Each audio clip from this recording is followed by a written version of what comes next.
आप देख रहे हैं देश का विशाल नेटवर्क इंडिया टीवी लाइव, सच्चाई की सही आवाज।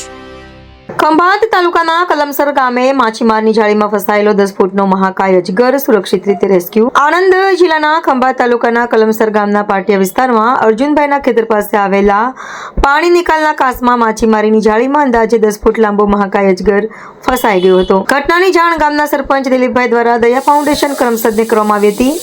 ત્યારબાદ દયા ફાઉન્ડેશન દ્વારા વન વિભાગને જાણ કરવામાં આવતા બંને ટીમો તાત્કાલિક ઘટના સ્થળે પહોંચી હતી। રેસ્ક્યુ ટીમે સાવચેતીપૂર્વક અજગરને જાળીમાંથી મુક્ત કરીને કોઈ પણ જાનહાનિ વિના સફળતાપૂર્વક બચાવી લીધો હતો। ત્યારબાદ અજગરને તેના કુદરતી રહેઠાણમાં સુરક્ષિત રીતે મુક્ત કરવામાં આવ્યો હતો। આ સફળ રેસ્ક્યુ કામગીરીને સ્થાનિક ગ્રામજનોએ બિરદાવી હતી અને દયા ફાઉન્ડેશન તેમજ વન વિભાગની ત્વરિત કામગીરીની પ્રશંસા કરી હતી। रिपोर्टर अजय सिंह राठौड़।